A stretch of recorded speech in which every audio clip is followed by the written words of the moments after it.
YellowTelescope's YellowTelescast, the best practices for the best practices, providing the medical industry's best practices to the medical industry's best practices since 2008. Are you a doctor? Do you work for a doctor? Do you want to earn more, be more efficient, retain your team, hire for success, or just want to have a better lifestyle? I bet you do. What should you expect from the podcast? A lighthearted, casual, fun, hopefully funny, informative, impactful, well-founded look at the medical industry from a pair of passionate, competent, confident, experienced, talented, questionably good-looking, unquestionably good-looking industry leaders, men of the Renaissance, if you will, and even if you won't, who have hired, trained, and overseen some of the nation's top medical practices while enjoying Scotch whiskey, world travel, music, single malt Scotch whiskey, fine dining, not fine dining, family, art, Ryan bourbon whiskeys, and maintaining an absolutely perfect track record of growing practices by between $100,000 over $1 million within the first year every damn time. Listen to the podcast, and for more on how YellowTelescope can help grow your practice, visit YellowTelescope.com for upcoming events, published articles, recorded speeches, past issues of our complimentary email newsletter, testimonials, and more. Hello, everybody. Hello. Welcome to our kitchen. Ed and I actually live here together all the time. No, this is as life mates. Shea Hoffenberg. No, we're at Shea Hoffenberg, yes. But welcome to episode 9. I believe so. First of the new year. Happy 2015 to you and yours. Happy New Year. It's still January, technically. It is. It's a Super Bowl Sunday. That's right. We're having our 9th annual 8th Super Bowl party. Yep. Next year will actually be the 10th anniversary, the 10th annual 9th. We missed 1 year in the middle, so...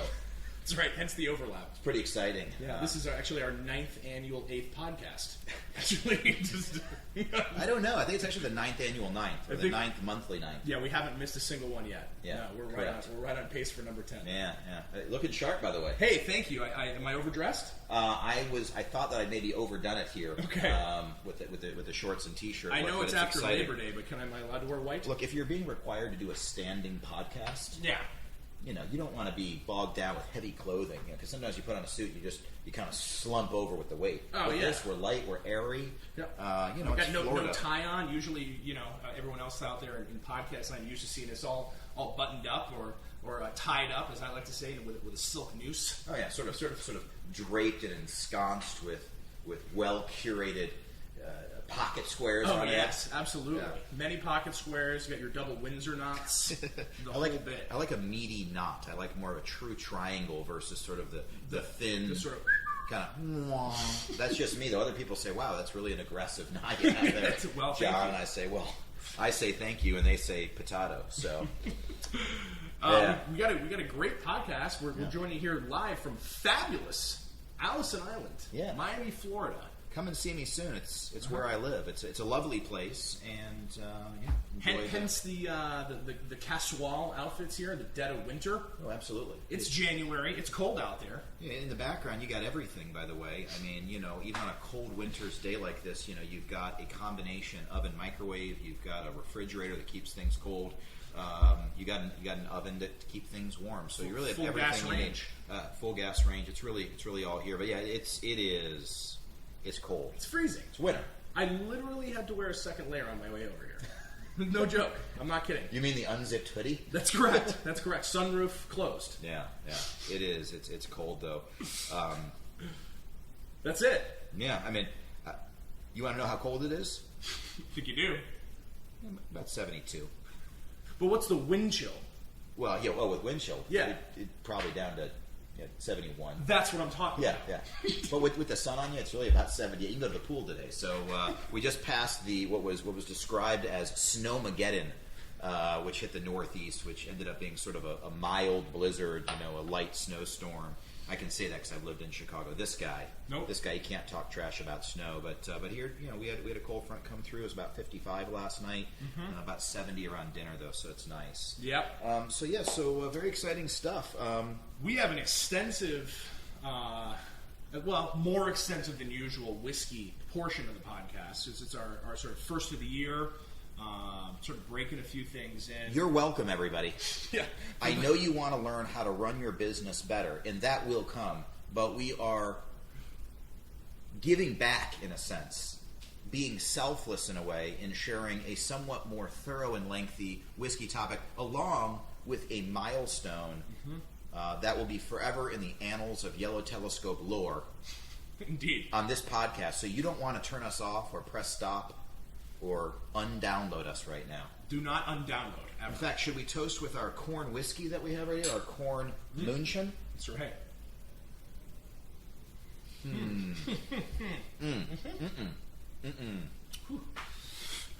So, you might be wondering why we're drinking clear liquid when we usually drink brown liquor. And for those of you guys who are, as I said, in every podcast in YouTube land and have the video feed, you'll notice we have 6 very, very small bottles of craft whiskey. It's going to warm you up, huh? It's not really whiskey, it's moonshine, as we'll talk about. And Ed actually will be leading our whiskey tasting for the day, an explanation of a couple. We have 2 different single malt scotches to try in just a few minutes. But before that, we have something special. So here we go. As you may be able to see in front of me, and if not, simply imagine a very small barrel, about 2 liters in size, an oak wooden barrel, which you see right here. Look at that. That's beautiful. Is that a 5 liter? Is it 5 liters? It's a 5 liter. Oh, wow. That's right. I have no concept of my liter size. Count them. So what's exciting is we have our 5 liter whiskey barrel here for the aging process. And as a wonderful gift, perhaps one of the greatest gifts ever purchased for me in my life, Ed Searing and the YellowTelescope executive team for the holidays purchased me my own whiskey aging barrel. And if you can read closely... He's going to zoom in. Get close to the camera For those of you there. guys listening... It'll probably focus really You'll well. see Hopscotch, premium barrel-aged whiskey. And then right here, Let me right there, hope you enjoy my manicure. Isn't that beautiful? Didn't have one. YellowTelescope Distillery, Miami, Florida. Hofschuch, YellowTelescope Distillery, Miami, Florida. But we've really renamed it not just Hopscotch, but because it's really YellowTelescope Expedition, we've named it the what? The YellowTelescope, YellowTelescast. Of course. So you are currently watching the YellowTelescope, YellowTelescast, Best Practices for the Best Practices podcast, featuring the YellowTelescope, YellowTelescast, Hofscotch Distillery, YellowTelescope Whiskey Barrel. Correct.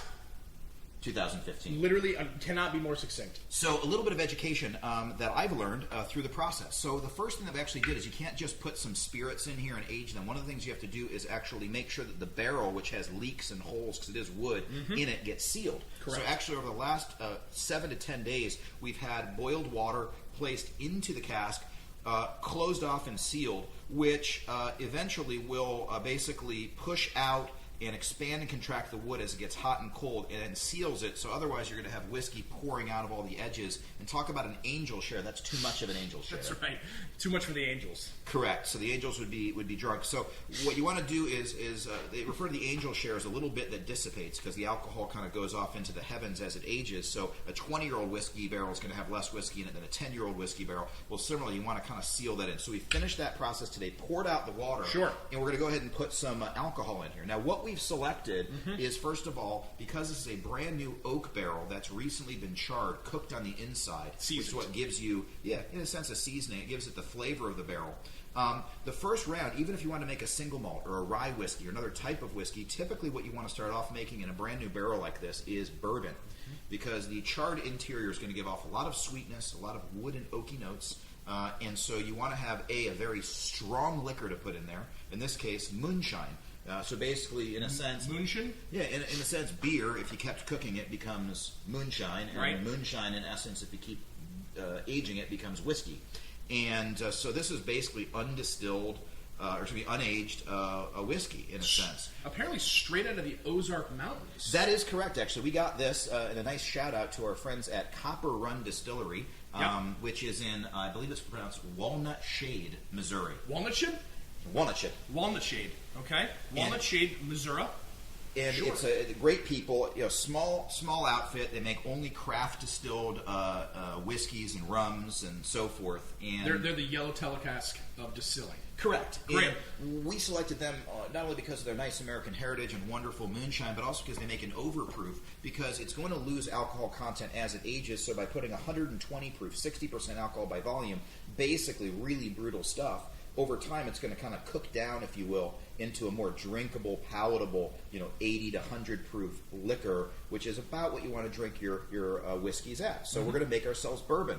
After that, we'll use the same cask to eventually make other kinds of whiskey, including sort of a single malt whiskey, which can't be called Scotch because it'll be made here in America. That's right. It's going to be an American barrel-aged single malt whiskey. For those of you guys where that was more than you wanted to hear, get ready for a quick tasting from Ed, and then we're going to teach you guys how to... Do we even talk about the topic of the day?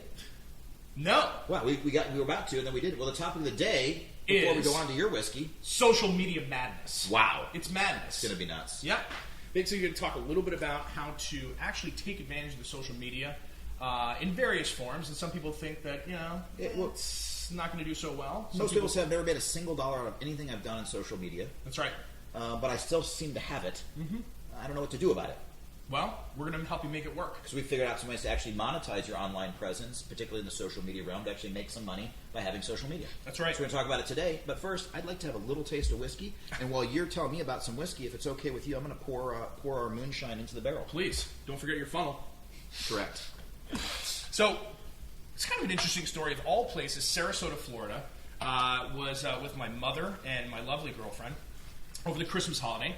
And walking around again, short sleeves, beautiful, South Florida weather. And came across, of all places, the Vom Fass importers. And it was fascinating because what they do is they take basically anything that comes in a barrel. You've got your whiskeys, your cognacs, your cordials. Mm-hmm. Cartoon characters floating down Niagara Falls. That's correct, in a barrel. They do all of that, yeah. Yeah, that's right. That's the only reference I could come up with that's not great. You can shoot fish in one. Sure. Sure. And yeah, you've got olive oils, vinegars, balsamic vinegars, things like that. It was great. But, of course, I got very excited about their whiskey selection. And what they do is they take an importer, a single buyer that works for them, to go over to each of the individual distilleries that one might frequent over there.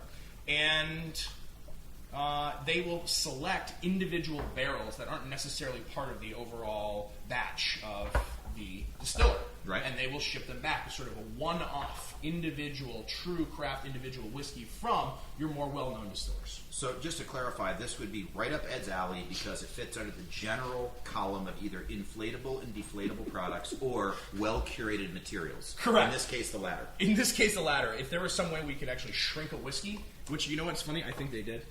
Isn't that cute? It's about a tiny 100-milliliter bottle. Yeah. You know what I do with this whiskey? What's that? Just because the bottle's so nice, I just do a little bit. Just dab my finger in it.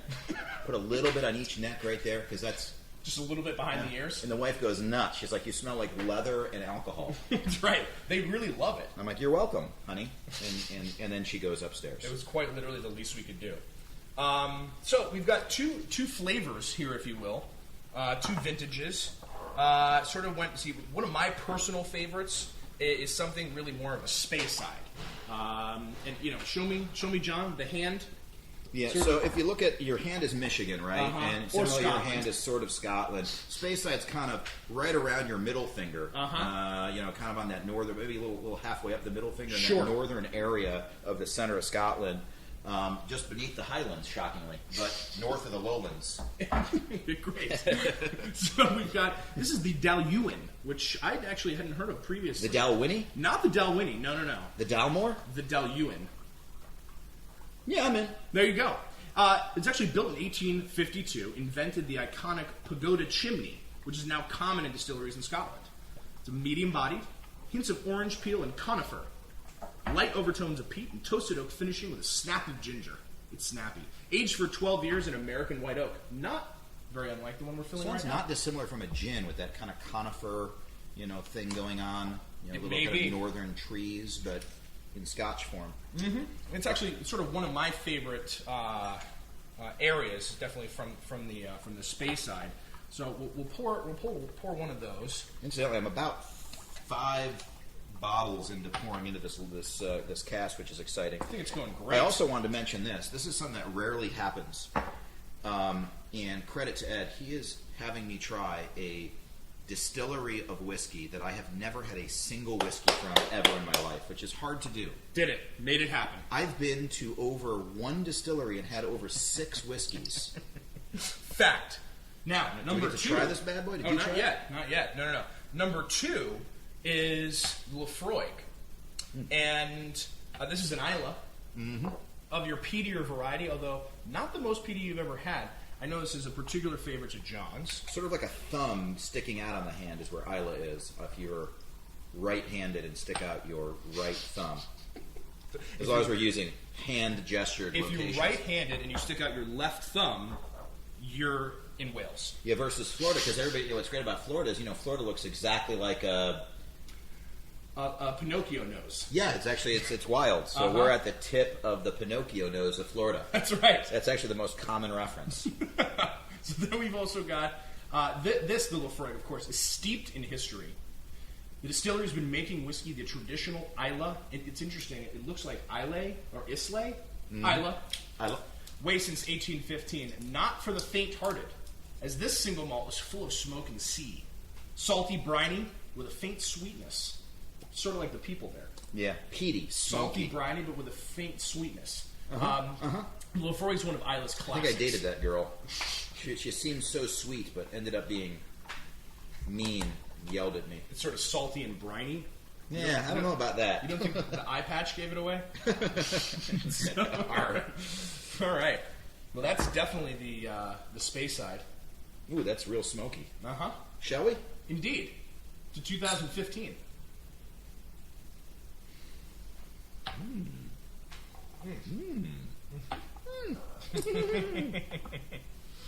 Lafroig is definitely smoky, but and it's a common thing. When I was starting to drink peaty scotches, they just would seem harsh to me, but they aren't harsh. And I guess I confuse smokiness with harshness, when in fact it's both smoky and extremely smooth with no bite at all. And so what is this? So for those of you guys, we're at 100 liters or 100 milliliters. 100 liters would be a lot. 100 milliliters, which is probably no more than a large bottle of cologne. Is this an expensive whiskey? This particular one, the sort of individually well curated and crafted whiskey. Yeah, each of these actually it was costly. I mean, they brought it over by the barrel. They actually bottle it themselves. They've got their little handwritten labels on here, and it was about $49.95 for that 100 milliliters. Wow. Yeah, That's pretty costly. It's probably a multi-$100 bottle. well, that's what they always say, right? You can't become an alcoholic as a Scotch drinker. It's too expensive. Correct. Yeah. I mean, you think about it. A typical bottle, if it's say 750 milliliters to 1 liter. That's you need a solid. It's a $350 bottle we're sipping on Correct. right now, which is really nice. But a small amount at a time. Did I try the other one? No, gotta Yeah. go. And incidentally, for those of you guys looking in podcast land as well, this is originally from the Bowmore Distillery in Isla as well. This is the little water pour they give you if you want to put a little water in your scotch to open it up, or if you just want to have a little splash to taste to cleanse the palate. That's right. And I'm trying. I can tell on smell. Oh yeah. I'm trying this one. Yep. I have to smell the other one. There's your space side. That is delicious. That's a good one too. It's got a little bit more bite. Do you think the Daluins or the Lafroiguins?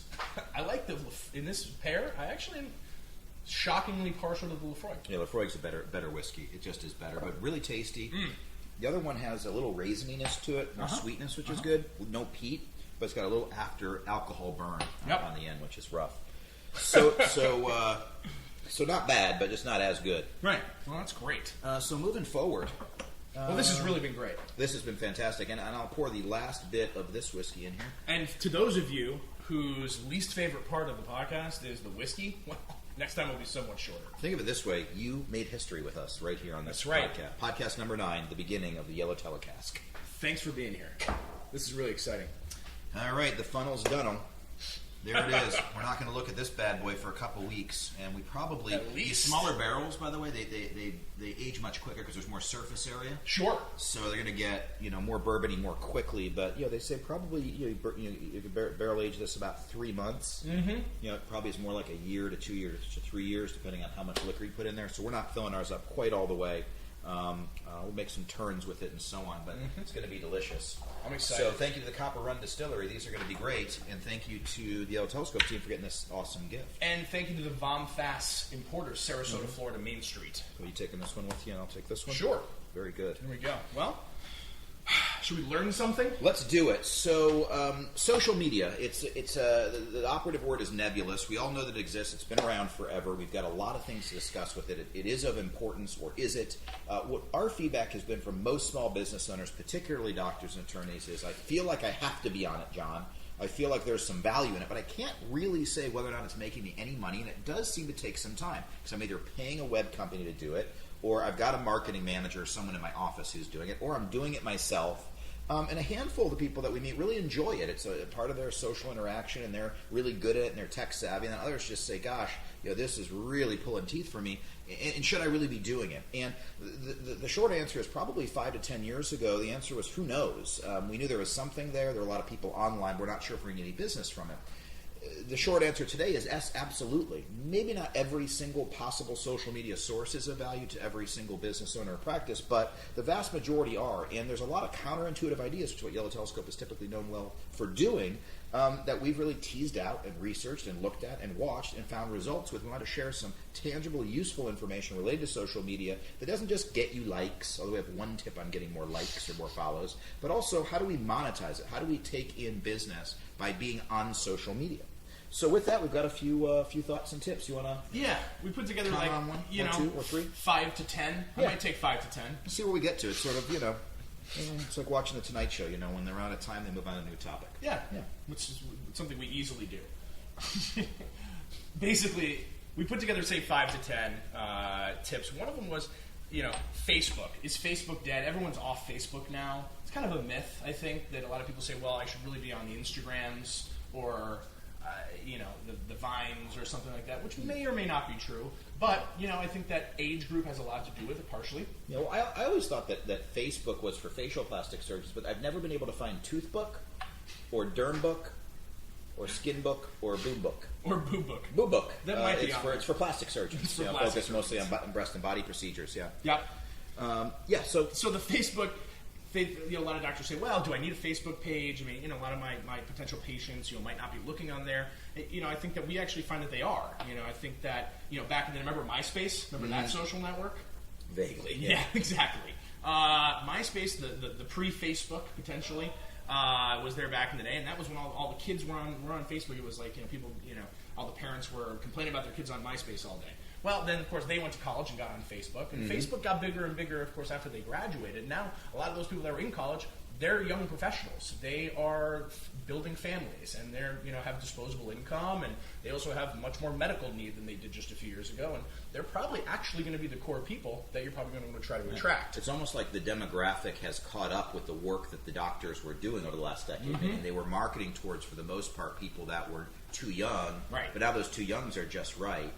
Another interesting thing that we found is not just is the demographic on Facebook now the right people, because I know a lot of the youth are like, oh, Facebook isn't that cool, and you hear these articles, and you read these stories on television. You hear about the stories, and people say, oh, well, Facebook is dead, and people are leaving.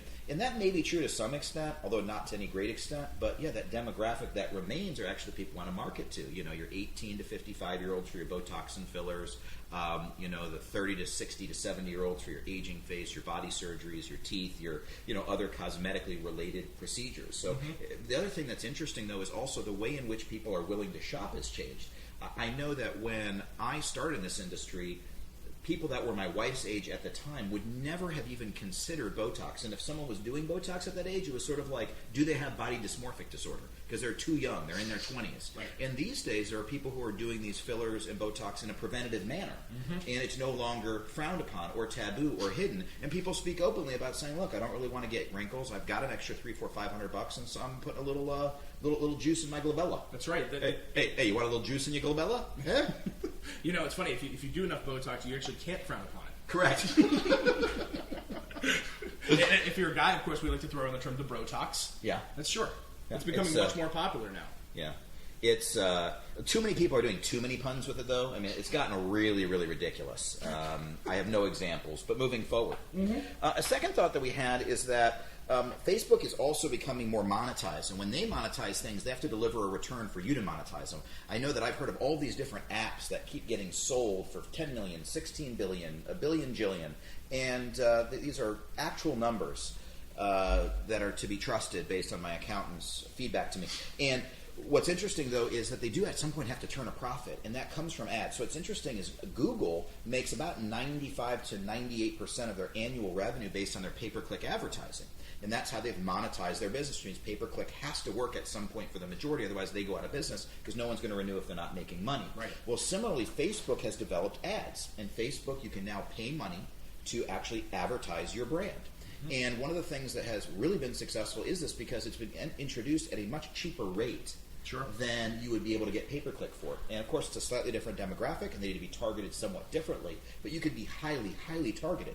You can select certain groups with certain keywords, with certain income levels in certain cities, and make sure that your ad pops up only on their Facebook feed. Similar things could be done with LinkedIn.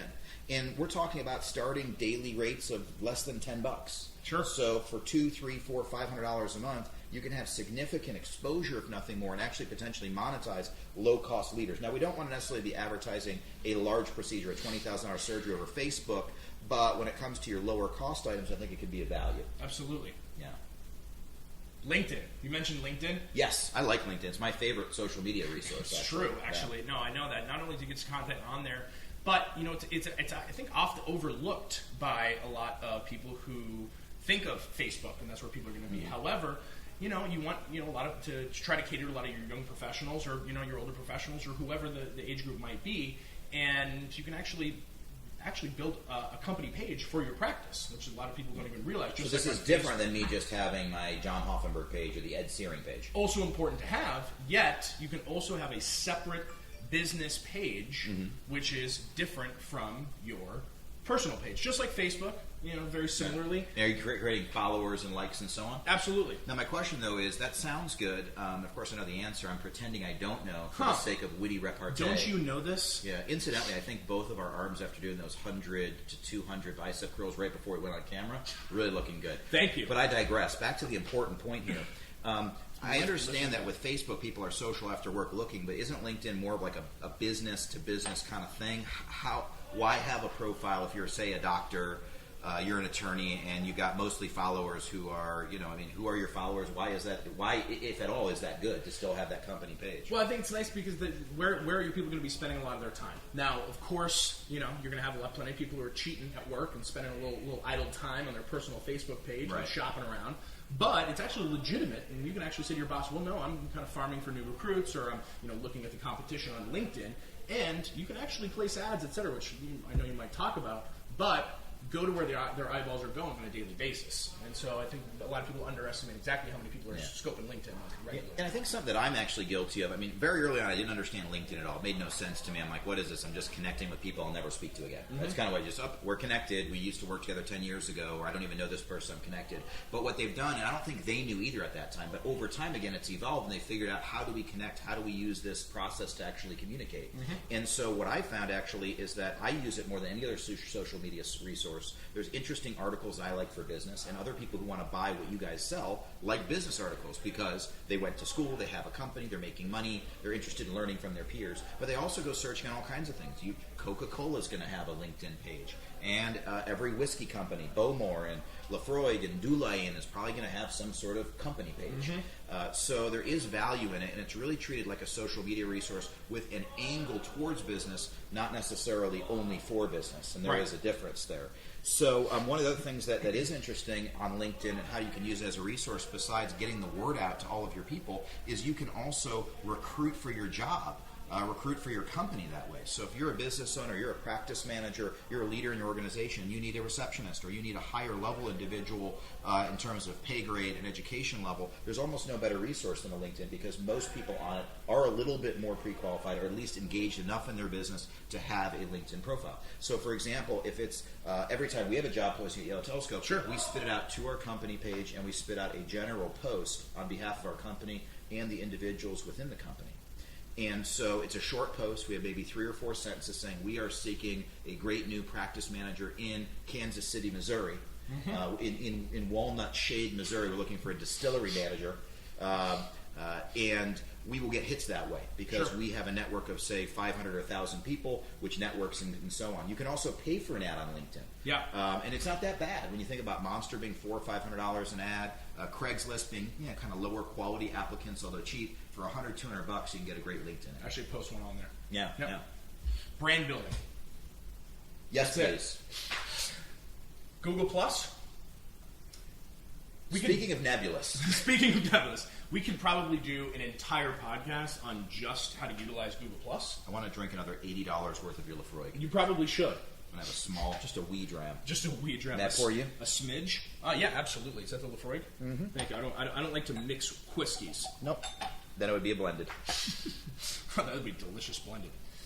Thank you, sir. Thank you. Google Plus, also often underestimated. We won't go into too much detail about this particular one, even though we could actually take an entire full hour-long podcast, even though we try to even limit those. Why don't we spend that hour or two right now? Great. So, Google Plus. The short bit of advice. Where do we begin? It was 1993. Sergey Brin. Google Plus, basically, all we can say is start a page, cannot hurt. Google basically owns, not all of it, but like the lion's share of the earth. Yeah. And so, YouTube, your most powerful search engines, as we've spoken about in prior episodes of the podcast, are owned by Google. And so, it pays to sort of, do what they want you to do, which is have a Google Plus page. Yeah, and they didn't go into it lightly. I mean, the 10-second version is Google Plus is just Facebook owned by Google. Right. Friends are people that are in your circle. They call them in circle. But there's not a lot of differences between Google Plus and Facebook. But think of it this way. They're not going into creating something as robust and challenging and as expensive to build as a Google Plus if they don't intend to throw a lot of resources at it. Yep. For example, I'm an iPhone guy. I really like my iPhone. And iPhone people are very territorial and don't like droids, and droid people don't like iPhones sometimes. But the truth is that no question that all of your non-iPhones well outsell your iPhones, even though most people think Apple runs Earth. And similarly, although you'd think that there's not a lot going on Google+, the reality is there's a lot going on Google Plus that you're not really aware of. Mm-hmm. And you might say, well, how do I monetize it? And that is a longer discussion. But what I would say is if you didn't know that Facebook was worthwhile 5 years ago, you do now. Yep. And possibly if you don't know Google Plus is, it may be in another year or two, another 3 or 4 years. And it doesn't take much time. Mm-hmm. In fact, there's some interesting things out there. One more idea for you guys. Things like HubSpot, Hootsuite, and so on, where you can actually schedule posts in advance, where you can actually press one button or one click in essence and get a social media post to go out to multiple feeds, your Twitter, your LinkedIn, your Facebook, all at once to save you time and energy. So it's not necessarily more work. It's never less work to have a new social media source, right. But it's not necessarily a lot more work either because they're finding ways to solve the issues that we all have, which is how do I maintain all of this plus the rest of my business? So we do encourage you to have a Google Plus. Just add it to your social media portfolio. Yeah, it's actually, you prance on the C. It's a social media it's a soft C. profile. Social media profile. Yeah. So we do want a well-curated profile, but social nonetheless. We talked about advertising low-cost leaders, your esthetician, etc., no matter what the social media platform you might be utilizing. And then we also say, often, make a habit of actually updating, of posting, even if it's not something major. If you don't have a sale going on, which of course we don't really ever advise you to do anyway. But with that said, if you've got, some special notice or, sometimes it is even kind of fun to post something about the warm and fuzzy culture in your office. It's an office manager's birthday and the office is getting together to celebrate. That's not necessarily a bad thing to post. And at the very least, every time you do post, it simply keeps it at the top of their news feed. So every time somebody is friends with your practice on Facebook, well, every time you post something, it's going to be at the top of their news feed. Just sort of keeps it on the radar. So you might not necessarily have a direct translation into more leads. Every time you post, you get 5 calls. But at least over the long term can help keep it on top. Yeah, they can't forget you. One of the things we try to do at Yellow Telescope is we'll actually send out mass emailings of Ed Searing's head with a very tiny body and wings. There's no explanation or reason behind it, but we think if we send that out once a day, every day, 365 to everyone we meet, they can't forget we exist. That's right. They're like, well, I know, John, when I'm ready, I'll let you know. I'm like, please do. We'll email you again tomorrow. And then there's my giant head. Thanks. It's actually pronounced a giant Ed. It's a silent H. It's a silent. People get confused though, because then they think I'm the angel that helps to oversee your online presence. Correct. That is our SEO oversight group, and we do oversee our online presence. Going very well, by the way. Very excited about it. But we digress. I think that as great as all this information is, what I really came to this podcast for is to really understand and know what's going on in medical news. See, I came for the whiskey, but I stay for the medical news. Correct. And that's what we attract all types. Some people say, I love learning about whiskey. Some people know a lot more than us. And they said, this really wasn't that educational but fun. Other people listen to build their business. Others say, screw all of it. I just want to know what's silly in the news. I just want the medical news. Well, I think we've got some. Oh, that was the catharsis. We're now in denouement. Really? Mm-hmm. We're sort of coming in sort of the down slope. Like Google Plus and the medical soft news. drops. Fantastic. than reconciliation. I like this one simply because it was actually almost connected to sales in general and to practice management in general. Sort of when you think of pricing, study was done. This is actually all from Medical News Today. By the way, it's a daily publication. Thank goodness. It's today. It's not Medical News yesterday. You don't want to have to wait for your medical news. No, I need it to be current. That's why we're starting a podcast every hour. Drugs designed to improve the symptoms of Parkinson's disease are prone to the placebo effect. Okay, like a lot of medications are. You take the sugar pill, feel better. Yeah. Absolutely. Maybe the sugar giving you some energy. And what was interesting is improvements can be seen simply as a result of the raised expectation. To tell a patient, this is definitely going to work, they're like, oh, thank goodness, this is great, it's going to work. A new study adds to this phenomenon. We all know the placebo effect. Even though I'm drinking non-alcohol whiskey, I feel great. Yeah. This happens to me every time. It's sort of like non-alcohol whiskey with about 40% alcohol. It's the same thing. It's affected further by what the patient believes the price of the medication is. So, people are saying, hey, this placebo, you get the $5 placebo. Or the $50,000 placebo. Which one's going to make you feel better? Like, I want the expensive sugar pill, frankly. Because that's going to be more effective, sugar pill. So they're actually suggesting they feel better and do better, even though they're openly told this is a more expensive placebo. Well, that's probably not actually accurate. This won't work, but it costs more. I don't think that they're actually telling you. It's literally the opposite of what we teach everybody. Value is defined as basically saying it costs more, but it's worth it because. In this case, we're saying it costs more, but it's not worth it because, I feel great. No, that's not what you're saying. You're not supposed to do it. But the results show that when people received what they thought was a more expensive drug, motor skills improved by 28% compared to when they received the cheap drug. Which is fantastic. Yep. I would definitely say, I was talking about it earlier today, my wife is significantly more expensive with an expensive bag than a cheap bag. I'm also starting to think that if her perception is that it's more expensive, she'll also be even more happy. So if I buy a $1,200 Saint Laurent bag, because they're no longer a YSL. No longer That's the Eve. how We up dropped I am we dropped on the well-curated brands. That's how right. we're usually ensconced head to toe in male YSL. But if she buys that, what I know is if I paid $1,200 but told her it was $6,000, she'd A, smack me. Yep. And then B, say, thank you very much. This is really lovely. It's really nice. Really nice. For example, I'm drinking the equivalent of a $350 bottle of scotch, and it tastes great. Right? Yeah. It tastes better than that water. Wow. So this is good. This is good. Speaking of beverages. Which sees better? I'm sorry, we have big ideas happening right now. I don't know who should speak. It's a lot, please. Who can see, or which can see better? A human or a cat in pitch black? I can see the irony of the punchline. I'm going to go human. The answer is neither. It's pitch black. Nothing can see in total darkness. Nothing can see in total darkness. You got It's the same placebo effect. Yes! But cats are like, my eyes are better. Anywho, you're mentioning. Milk. What do they say? I think it doesn't do a body good, but I think that's the slogan. No, I think that it's funny because you're wrong. Yeah. It's supposed to do a body good. Yeah. That's what I was taught. Yeah. Drank a lot of it. Uh-huh. A diet rich in dairy products, particularly milk, is promoted to reduce likelihood of osteoporotic fractures. However, a new study published by the BMJ suggests that a high intake of milk is associated with a higher risk of fractures and rate of death in men. So milk kills you and breaks your bones, and milk does not break your bones and prevents osteoporosis. Correct. Right. This is one of those statements I keep hearing in the medical news. They say, milk may be associated with an improvement in health. Well, may, by definition, means may not. So you could literally say anything. Eating a microphone may be great for your health. It might not be. It probably isn't. But may affect the audio of your podcast. Prove me wrong. Prove me wrong.